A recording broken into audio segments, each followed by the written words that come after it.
Morning. Thank you so much for joining us. Partly because I think, as we all know, personal finance is many things, certainly very important, but taking nothing away from the glamour on this Zoom call. Glamorous it mostly isn't, but I think that we are going to try to change that this morning. My name is Kerry Thomas. I'm one of the editors and partners here at Tortoise. Welcome to Tortoise. You come to a Thinking, which is our central editorial forum. It's where we try to decide what stories we're interested in and how we're going to cover them. And that's partly what we're going to try to do this morning. Because the question which got me here, and which I think I actually very much need your help with, is a really fundamental one. It's how to think about the big financial platforms like Hargreaves Lansdown. It's not the only one, but it's the biggest, and we'll come back to that later. Those platforms which sit between consumer investors and a whole array of financial products, the supermarkets really in the world of saving and investing. And what I'm wrestling with, I suppose, is whether we should think about those platforms as essentially a force for good, bringing more people into the world of investments, savings and pensions at a lower price than you would have had to pay back in the days of brokers and personal advisors, or should we think about them more as a big cog in a bigger financial machine, which to an extent relies on the fact that too many people, too many investors even, don't understand what they're getting into. And a machine which a lot of people would say still takes far too much money out of the pockets of long-term investors. Now, for a lot of people, the moment which crystallized a lot of these concerns was Neil Woodford's fall from grace. So if you don't remember it, don't worry, we will jog your memory later. But in a nutshell, here was a star trader, so-called, and I think we'll want to talk about whether such a thing really exists or not. A star trader who'd been heavily backed by Hargreaves Lansdown to great mutual benefit, and who was still being backed by them, even as his fund was unraveling. And a lot of people who couldn't afford it lost a lot of their money. So was that a moment which revealed a set of relationships which act for investment funds and platforms and against the interests of consumers? Or was that an outlier, a one-off? Lots to talk about, some great people to help us do it. I'll introduce them in just a second. But just a reminder of the main thing we ask of you, which is the one loosely enforced house rule, which is that we don't want questions. This is not a panel show. We want to know what you experienced, what you know, what you think about the question in front of us, so that we all come away with a better informed point of view collectively, not just through the panel that we've got with us today. So we've got Baroness Altman, Ros Altman, former pensions minister, great champion of long-term thinking about pensions and retirement policy. We've got Robin Powell, who runs a blog and a website called The Evidence-Based Investor, and who campaigns for more transparency in the industry.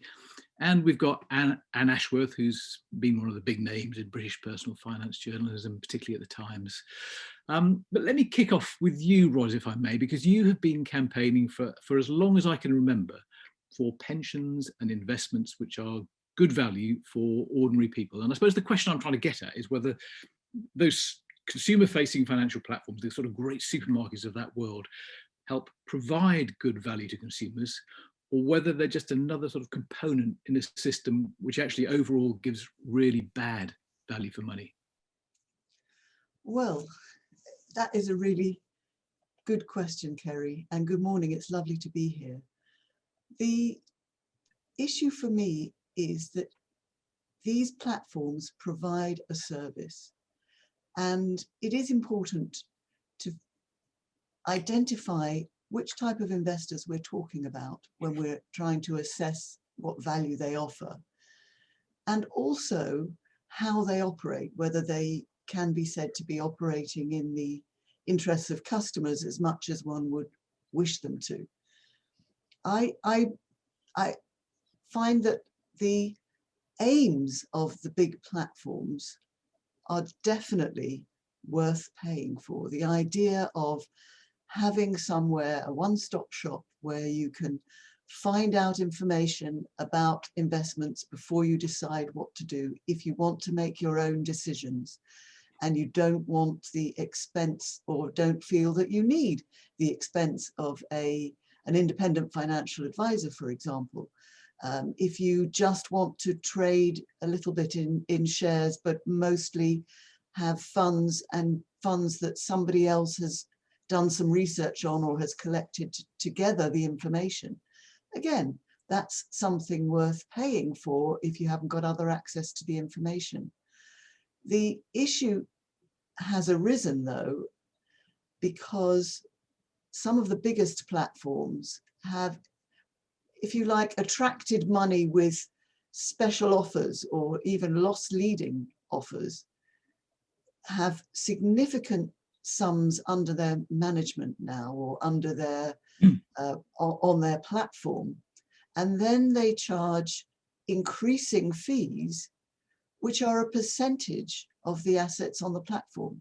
So if you put substantial sums onto one of the bigger platforms whose fees are no longer as cheap as they used to be, you might well find that you're overpaying relative to another platform which is starting up and trying to attract customers away. And Ros, two things, I suppose. First of all, just to go back to your opening remark, which was what type of investors are we talking about? I mean, we have to think about these as the big platforms as retail operations. That these are the supermarkets of this world, aren't they? So we have to think about these as handling a lot of customers who are probably in that category, who are not super well informed about investments, who don't have tens of thousands to play with, but are trying to be careful with their money. And that's where it becomes very difficult. And I think for the retail investor who would otherwise rely solely on, let's say, media or Google searches, it can be very difficult to find out enough information in one place to make it time cost effective to invest on your own. But what I think has sometimes happened, and this is where I would say we've got a real problem, is if retail investors who would typically invest in funds like unit trusts or ETFs are misled into believing that the platform has done some analysis and can help them identify the best types of funds in the category that they might be interested in, when in fact what might have happened is that those funds have paid the platform to be on their, if you like, recommended list or top list.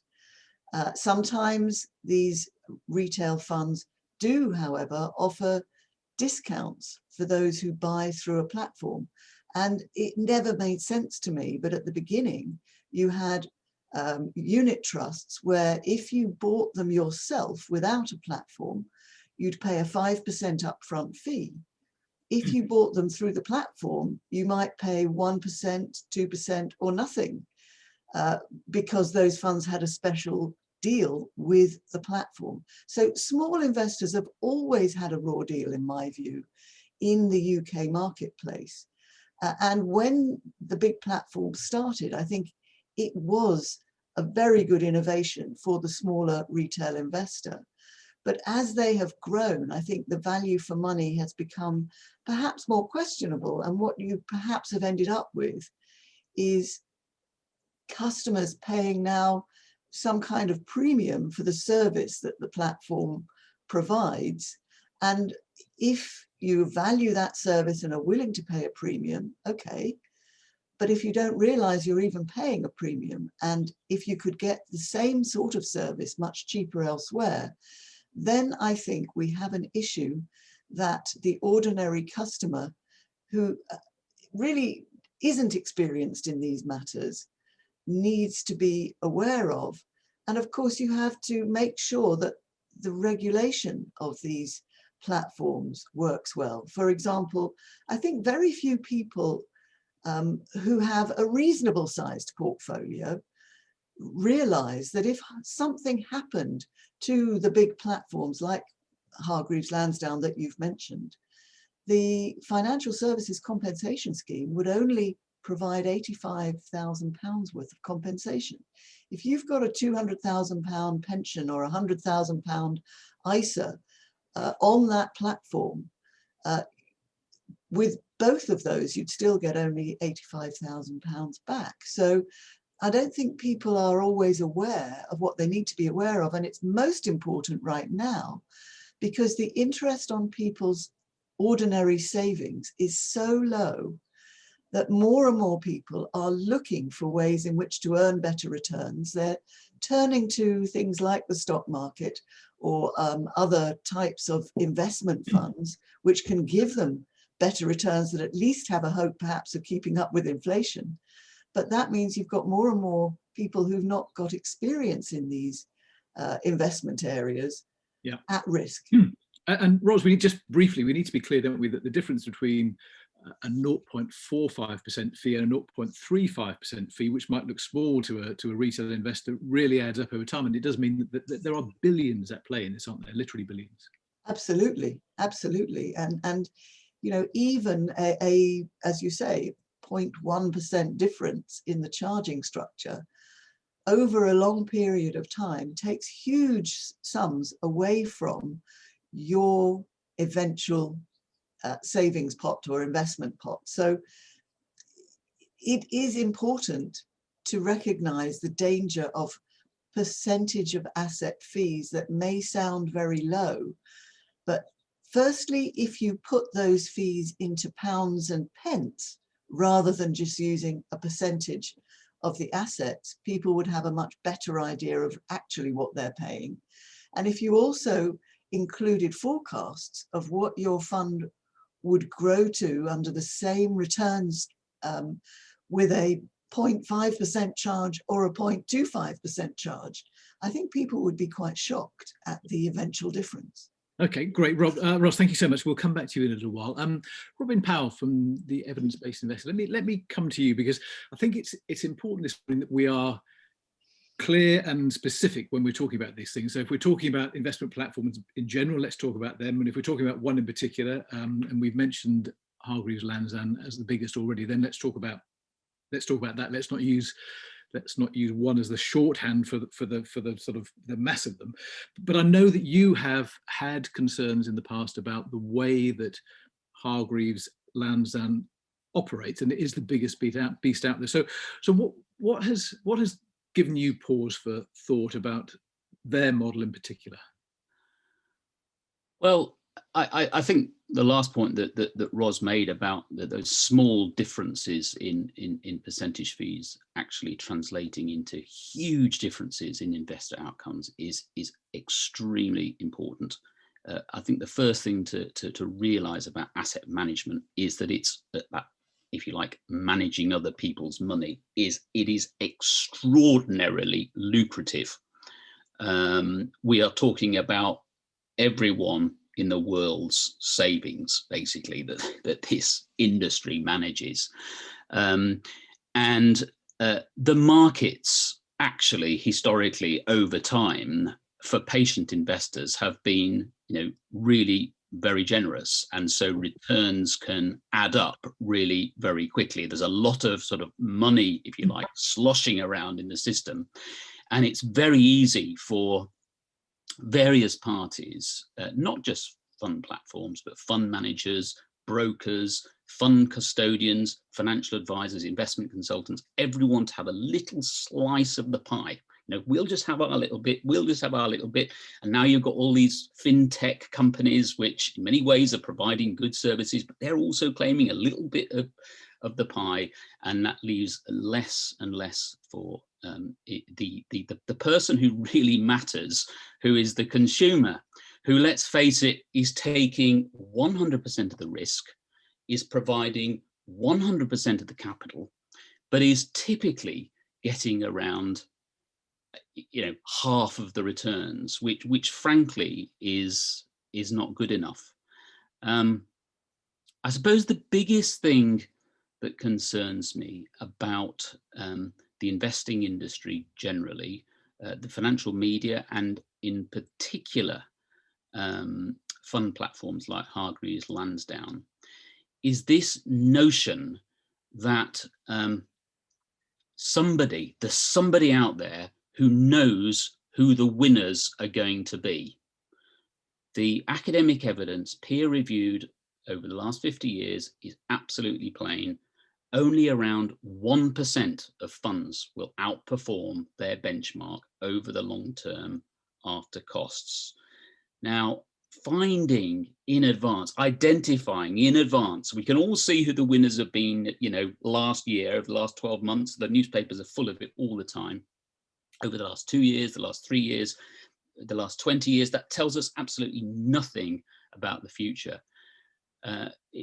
David Blake at Cass Business School says it is impossible. That's the word he used, and he spent much of his career studying active fund performance. It is impossible to identify the winners in advance, and yet we have with organisations like Hargreaves Lansdown, other brokers too, other platforms, that their whole business model is based on a lie, effectively, that they know who the winners are going to be. And as Ros was saying, there are lots of different conflicts of interest, and lots of temptations to say, right, we think this guy is the one to invest in.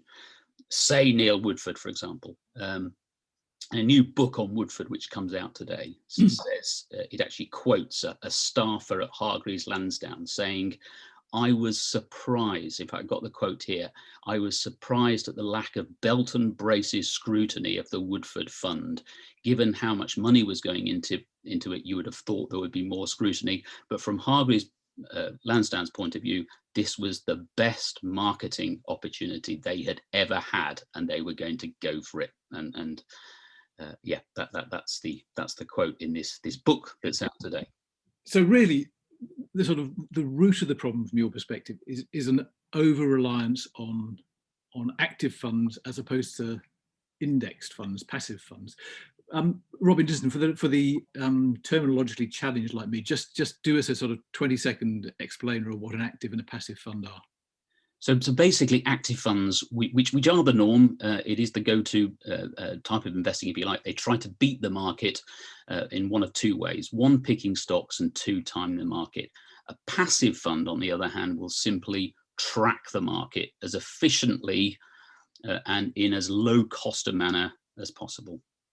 Okay, so when I went on Friday last week, I had a little look around the Hargreaves website, Hargreaves Lansdown website, and they have a thing called a wealth shortlist, which is their sort of central list of they would say they don't recommend them. They would say these are the ones that our analysts have decided are the best. There are 71 funds on there. 57 of them were active and 14 are passive. Can you see any good reason why that is the balance? And it's probably a better balance than you would have had a couple of years ago. It is indeed. I mean, they used to have no passive funds on the Wealth 150. They then changed the name of the Wealth 150 because they realised there weren't 150 decent funds out there. They then changed it to the Wealth 50, and then they realised then that it's impossible to identify 50 good funds out there, because we only know if a fund is good when we look back at the performance over, say, 20 or 30 years. And now it's given up on the Wealth 50 as well and called it the Wealth Shortlist. I appreciate that Hargreaves Lansdown is a business. It has a duty to its shareholders to maximise profits.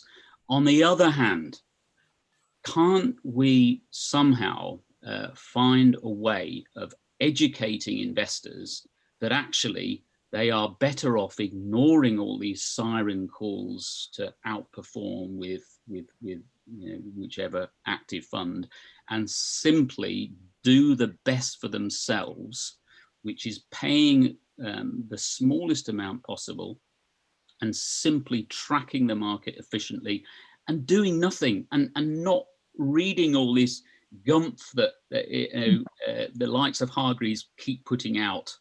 If you're a Hargreaves customer, you get stuff in the post all the time about the latest funds you should be thinking about.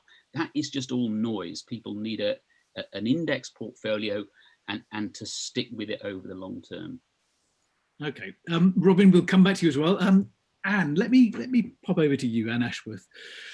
Have you, do you, I suppose what worries me is the notion of a kind of a sort of three-ring circus between the finance pages of the papers, the big platforms like Hargreaves Lansdown, and the idea of these star traders and the active funds that they manage, which have an interest in cooperating with each other because there are good stories in there, but don't necessarily provide the best service or the best information to consumers. What would you say to that? Well, I think I've got a great deal to say on that. First of all, let's go back to what the platforms are. We call them platforms now, but they're essentially supermarkets in which you've got a broad choice of investment. Okay, the issue is that most people go to make their choices on those platforms without having the wherewithal. If we educated people about finance at school and at university, they would be able to make informed choices about investment. Now, the financial supermarkets offer a range of goods. It's rather like going into a real supermarket. Some of it is good for you and some of it is not that good for you. And the nutritious choices can be somewhat difficult to find. But going back to the Hargreaves episode, I think that it has changed the way that everybody approaches platforms. I think that it caused that industry to try and do a better job. And indeed, some of the best buy list at other operators have a huge amount of ETFs and index funds for those who want it. But what I would just like everybody to contemplate as part of this conversation is what it would be like if we did not have AJ Bell, Interactive Investor, Hargreaves, Close Brothers. It's a really, really big sector here. Hargreaves may be the biggest and the one that we hear most about, but it is not the only player.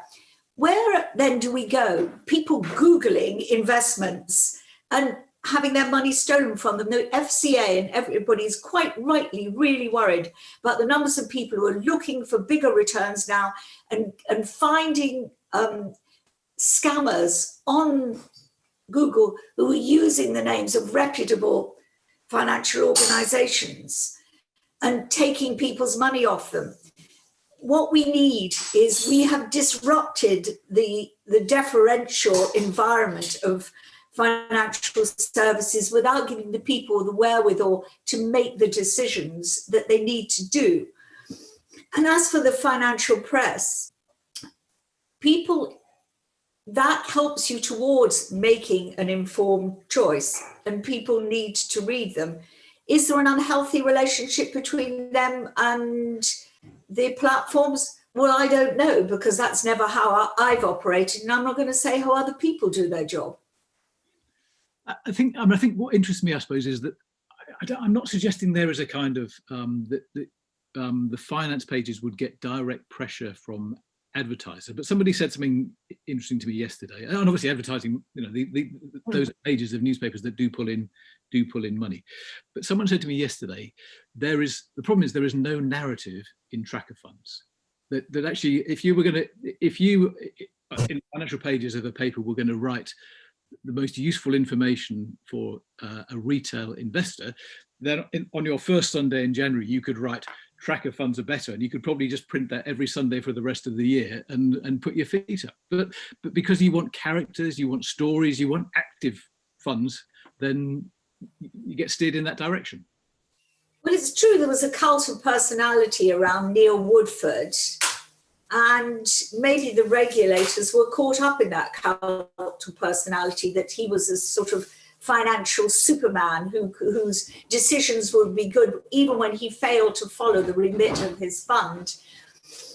I think that if you were to read the financial pages just look at them broadly, mostly they say to people, do not risk money that you cannot afford to lose.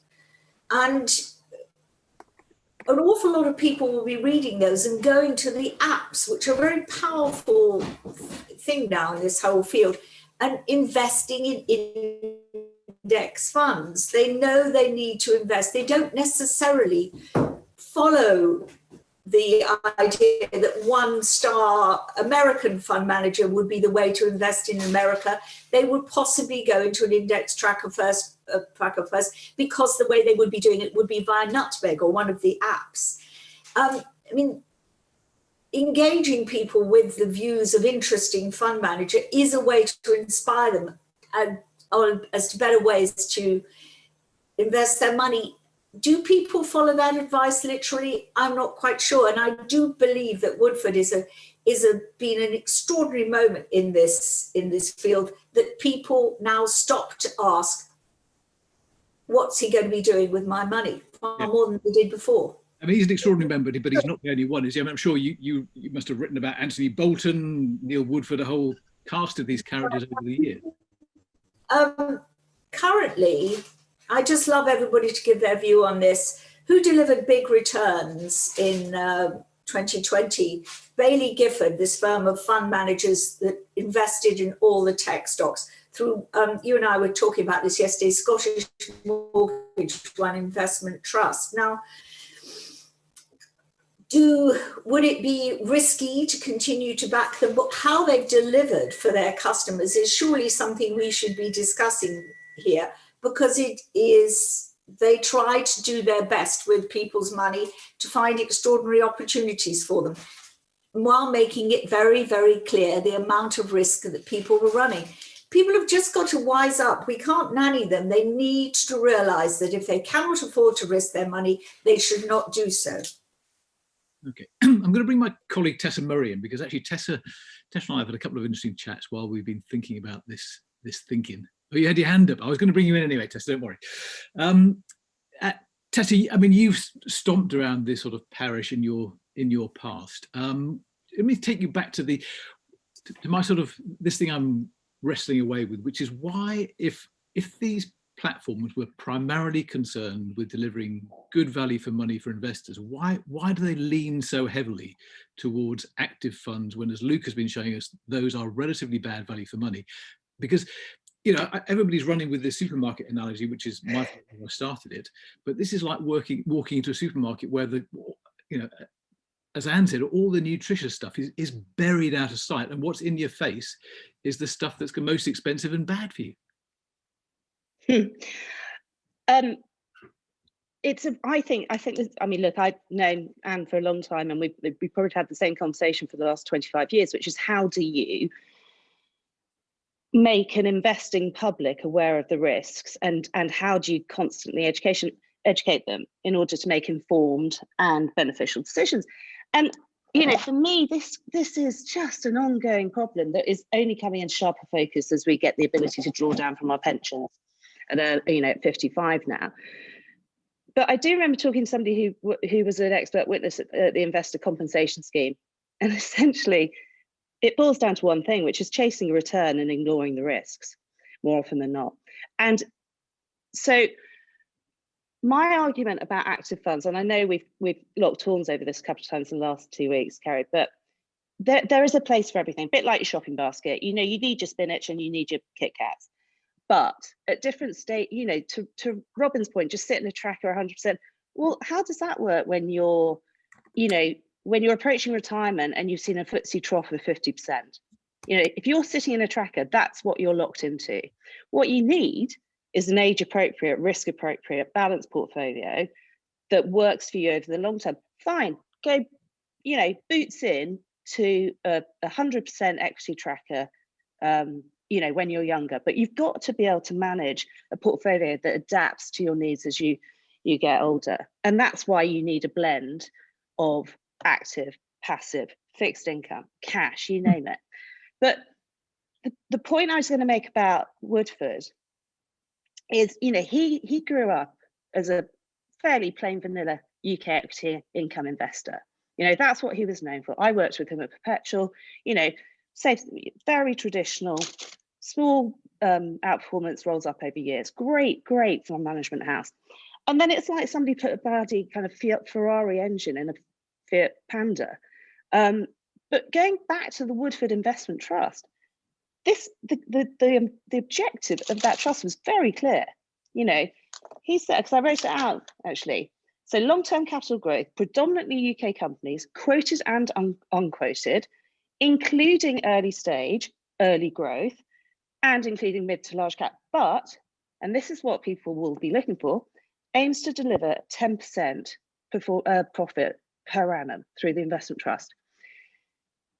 Now, you know, when somebody says to you in a low return environment, here's a really well-known name, and the stated objective of the investment trust signed off by a board of directors who are there for governance, signed off by the FCA, says, I'm going to aim to deliver you 10% per annum.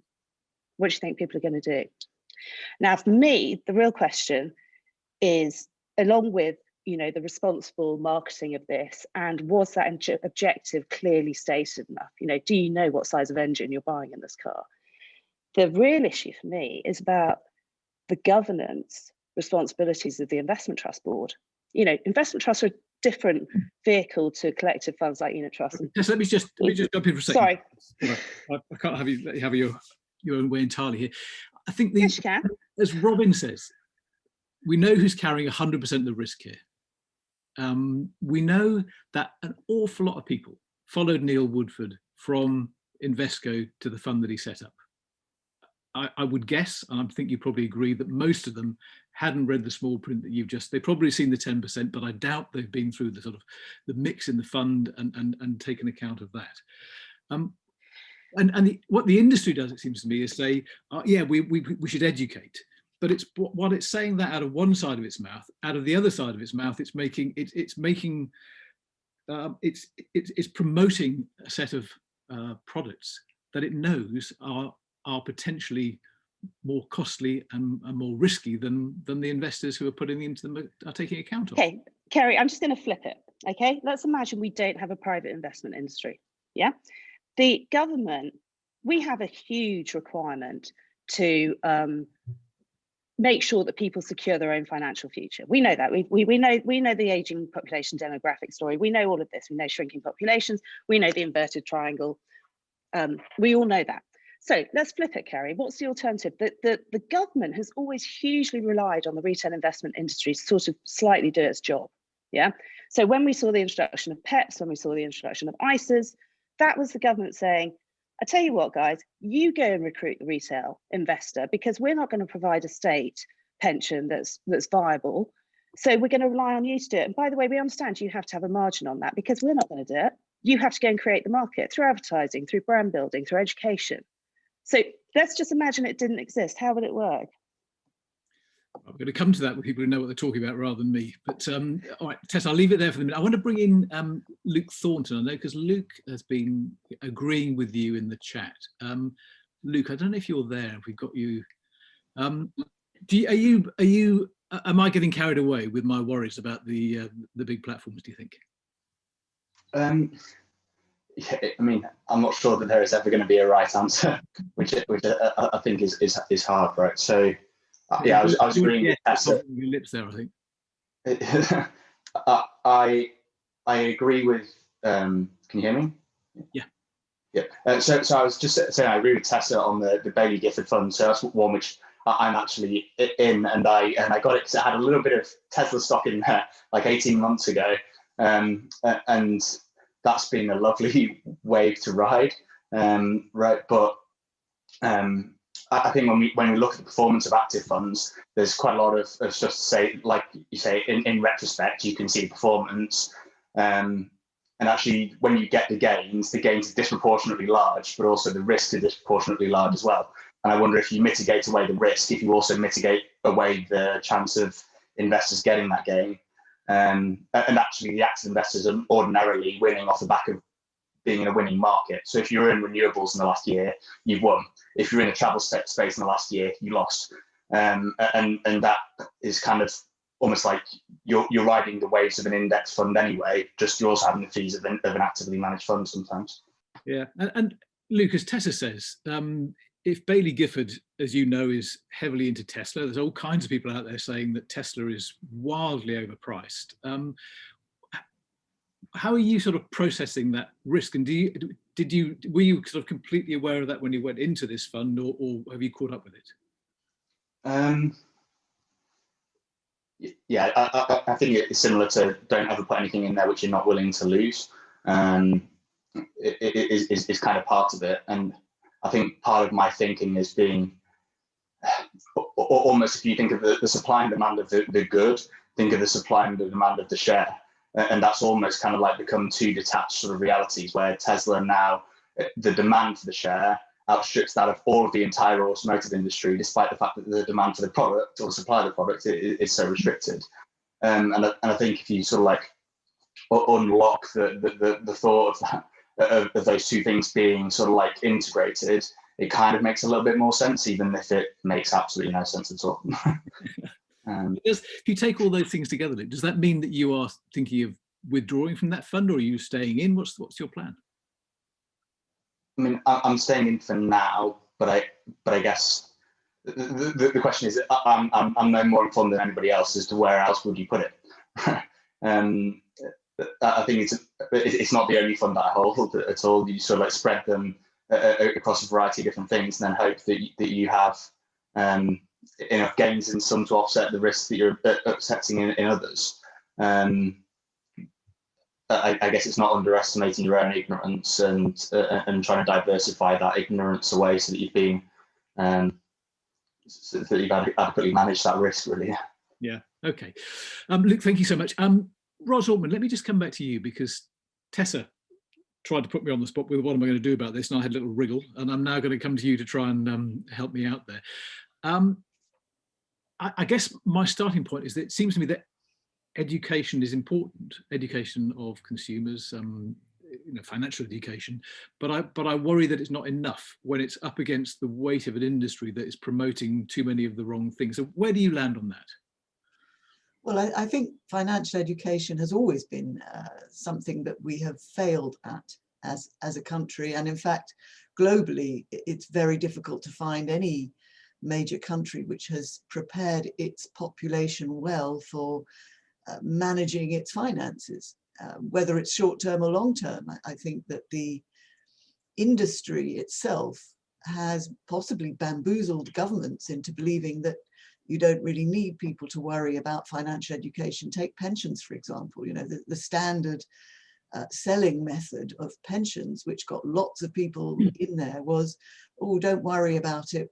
These clever people in the city will all look after your money, and you don't have to make decisions that, with the defined benefit pension, you just stick the money in and you'll get this massive amount at the end for the rest of your life. Or with defined contribution pensions, you just put your money in and there's this lovely what's called default fund, and I've never understood how anybody thinks that's a great word for the mass market's choice of pension to default. But anyway, whether you call it expert's choice or whatever you call it, the idea is, don't worry your little heads about it, someone else will take care of it. And of course, that someone else is then going to make quite a bit of money because you are not equipped to do it for yourself. And I think Tessa was right that the education element of it has been so lacking, and the asymmetry of information and knowledge is so stark that most retail investors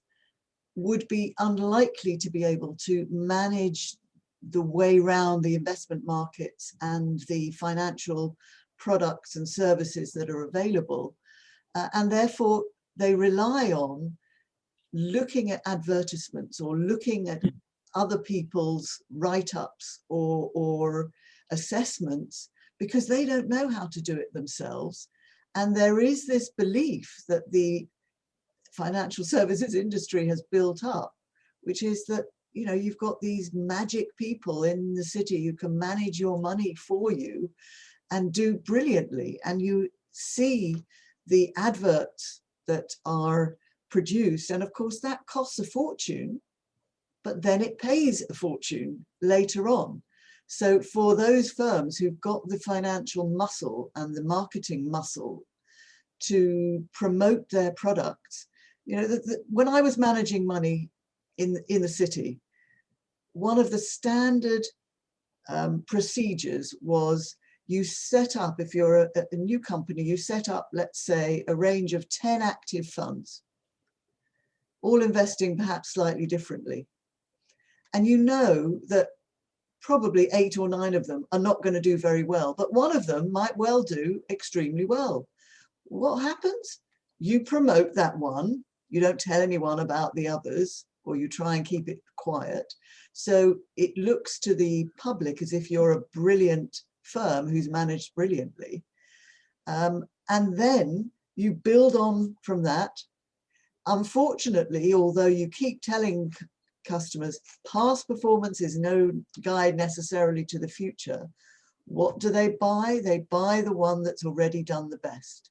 And actually, there's some interesting studies which suggest that every year you should look to switch into the funds that have done worst or in the sectors that have done worst if you want to make the most of your money. Certainly every 2 or 3 years to sort of search out those sectors that have underperformed, sometimes can be quite rewarding. But the myth of the brilliant star fund manager and the brilliant active manager has been somewhat dented, but I wouldn't want to say to people that there aren't those who can successfully exploit inefficiencies in the markets and manage money in a way that can do better than the standard ETF funds. But if you want safety and diversification, a portfolio of ETFs will probably see you quite nicely over the long run. And Ros, let me just check the figures that Robin gave, the sort of the big macro figures that he gave at the outset here, which were that consumers, investors taking 100% of the risk and getting roughly 50% of the returns on their money. Is that broadly how you see it as well? Yeah, whether it's 50% or not, I guess it depends on what the overall market returns are. You know, if you've got some stellar market returns, it won't be anywhere near 50% that they're taking. But if they're pretty pedestrian or you've got some down years, then it could well be. And I mean, going back to what you were saying before about fees, I was just doing some quick numbers. And, you know, if you invest £10,000 and you earn 5% a year, after 20 years, you'd have £25,000. If, however, out of that 5% a year, you've paid 0.5% in fees or extra fees relative to other firms, then instead of your £25,269 that you'd have, you would have just 23,000, just over 23,000. So clearly there is a big long-term difference, even from just 0.5% differential in fees. But if instead of 5% returns, you've made 10 or more % over the long run, which is possible, but not always happening. And certainly the vast majority of funds don't consistently perform in that way. Then, of course, the differential at the end from a 0.5% fee is much less relevant. I'm going to come to my colleague James Harding in a second, who's making a couple of points in the chat. But before I go there, Ros, if we wanted to try to hold big platforms accountable for that, how do we do that? Because education is one thing, but accountability is another question, isn't it? Well, I think we've got a regulator who is supposed to be regulating this industry, but I'm not sure that they are on top of what consumers need or what is right and fair for consumers. So what you tend to see is that the regulators are always behind the curve.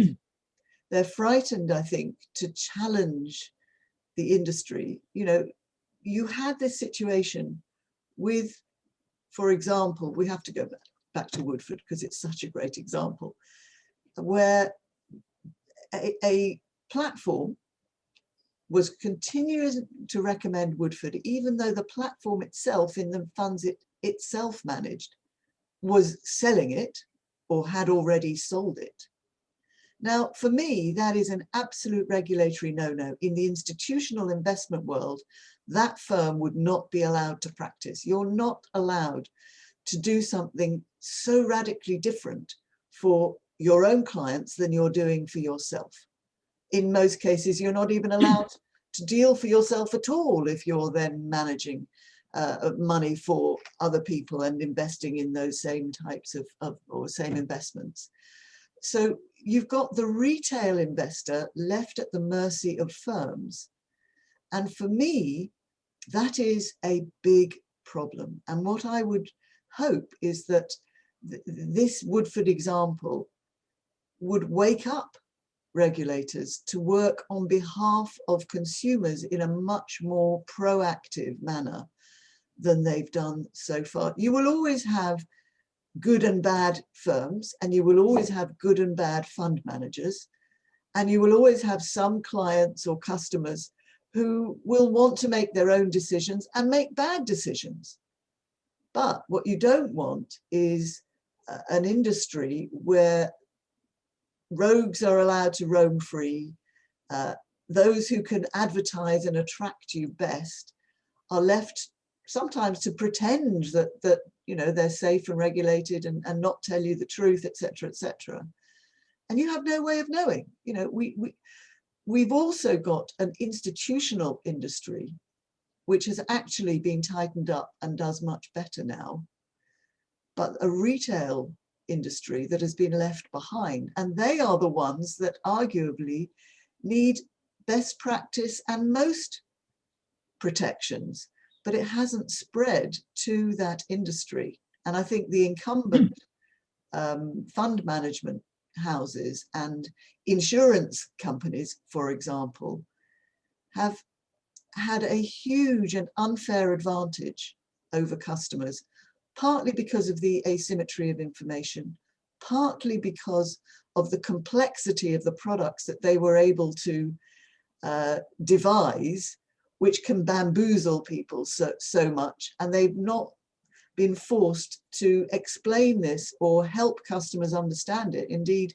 they get away with talking in language that most ordinary human beings haven't got a hope of understanding. But then when customers complain that they didn't realize what was going on, the regulator said, well, you know, they disclosed it to you, but this disclosure is so confusing that you haven't got a hope of properly protecting yourself, even if you're not protecting. Okay, Ros, let me go to James Harding, because James, I think that's a good lead into the point that you were making, which was really about who's in charge of fairness here, who's in charge of asserting fairness on behalf of the individual investor in this landscape. Well, I basically, firstly, Ros and Anne, I've spent the last 10, probably 15 years parroting what you think as my own ideas, and I'm going to do exactly the same thing this morning, because I basically agree with exactly what you're saying. What I don't know exactly how to do, and I think I've always found difficult, is how do you take a set of big structural problems in the retail savings market and turn it into a story? Because some of this is so structural. You know, Tess made the point early on in the chat about the fact that actually one of the biggest problems we've got is so many people not saving at all.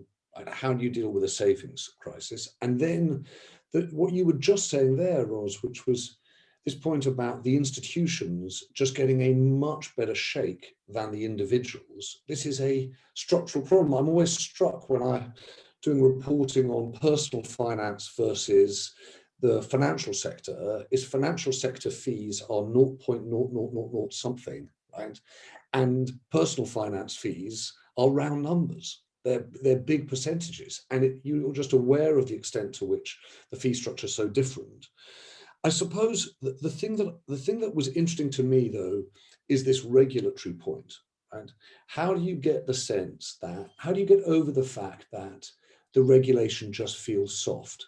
And, you know, Luke put the Andrew Bailey's FCA findings from 2017, and actually what Bailey's saying feels to me to be really a proper industrial telling off, right?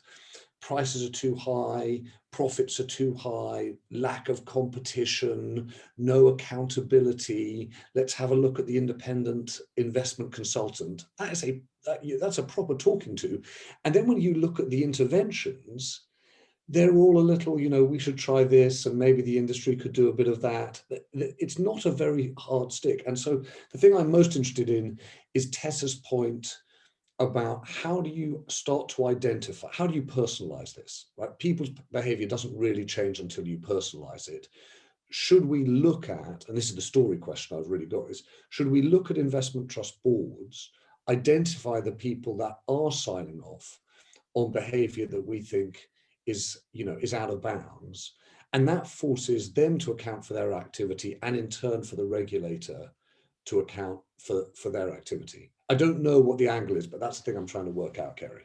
Okay, thanks, James. I'm going to, because I'm conscious we're getting short of time, so I want to come back to Anne and to Robin. Anne, when we talked, Anne Ashworth, when we talked yesterday, you were very much in favour of these big supermarket platforms as effectively forces for democratisation in this landscape. Has anything that you've heard this morning started to change your mind about who that democracy is working for? Well, these platforms are hugely profitable. That's a given. Do people know how to use them? Probably not as well as they should do, because we're coming back to a question of transparency. They say what their fees are. Most people can't really work out what that means in terms of a return. Again, I come back to my issue of education. If we taught people how to look at these figures and to be able to really, really scrutinize them, things would be better. But all I would just ask everybody to contemplate is what it would look like out there without them. How would the average person manage their money, given that there are so many millions more people who need to manage their money now as a result of the dismantling of the old pension saving structure and the need for people to make provision for themselves? Where would they be left? Just going, as I said, onto Google, finding somebody who promises a return and losing everything. And indeed, it's happening all the time. And these scams are just happening. Where would we be without these organizations? Should they be more tightly regulated? Should they be more answerable? Should they be obliged to make their charges clearer? Certainly, yes. But in an imperfect world, we do rather need them. Yeah, and then let me just pick up on the point that James has raised and Tessa was raising earlier, which is where do you try to intervene? If we were to agree that we need to find ways to instill more accountability into this, then what's your intervention point? Is it, as James was saying, investment trust boards? Is that where you go after, or is there some other point in this that actually could be more effective? Where do you think we should look first at that? Where should we look first? Investment trust boards. The average person who invests in an investment trust probably doesn't even know what the top 10 holdings are, which I would think is something everybody should always check, or who is on that board. And I'm never quite clear how those appointments are made. Maybe that's something we should scrutinize, because in Woodford's case, the board did let the savers down. And that's quite clear. They should have done their job better.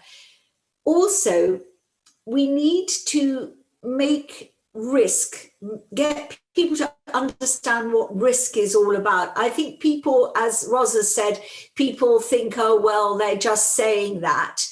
How do we explore ways with the regulator to make people realize what loss actually feels like and how painful it is? I think that people can shrug their shoulders when the markets were booming as they were last year in America and not be even able to feel or even sense how loss feels, what it would be like to be without your savings. Okay, Robin, let me come back to you, because on that same point, I think really what's the accountability mechanism? What's the if we're trying to make the big platforms, that was our starting point, more accountable, are they actually the best intervention point, or might our intervention point be better somewhere else in order to change the nature of what comes to those platforms in the first place? I think what's happening in Japan has been really interesting. The Japanese government was concerned that the public was being effectively taken advantage of by the investing industry, and actually it invested in a number of independent blogs like the Evidence-Based Investor to try to get across the importance of cost, the the importance of ignoring the noise, the importance of investing for the very long term, avoiding, people who'd won big over the last sort of 12 months and so on. And that's might sound very sort of nanny state-ish, but actually, because for various reasons, the mainstream media hasn't been telling this story as well as it could have done, things have frankly improved a great deal in that regard, and particularly I think as a result of Woodford. But even still, I don't think the mainstream media is doing enough. No, I would like to see the government invest in some sort of public investor education. Wonder. I mean, the thing that troubles me is you set that idea against what Ros was outlining, which is a statement of facts of the way that Hargreaves Lansdown were behaving themselves, and the advice they were giving, or the list they were compiling towards the end of Neil Woodford's time running that fund. And that seems such a stark example of something where you would like a proper accountability, both to the investment trust board and to the platform. And actually it seems we really have neither at the moment, and there are a lot of people who still have not got their money back from that Woodford fund. And I take your point in the very long term, but do we have to wait that long, or is there an intervention point that would deal with the problem that Ros outlined just a bit more quickly than that? I await with interest the outcome of this FCA report on Woodford. I'd really like to know what the regulator is going to do about, for example, best buy fund lists, so-called, about stock watch lists and so on. I know it sounds a little bit old-fashioned. I really do feel that regulation, tighter regulation, more regulation, quicker regulation, as Ros says, they're always behind the curve. That's the answer. Okay, all right. Look, I'm conscious that we have now run out of time. Let me thank Ros and Anne and Robin particularly. But I just in trying to sort of pull this together, I guess I would actually start with where it was useful to have James take me back to James Harding take me back to that sort of question of fairness.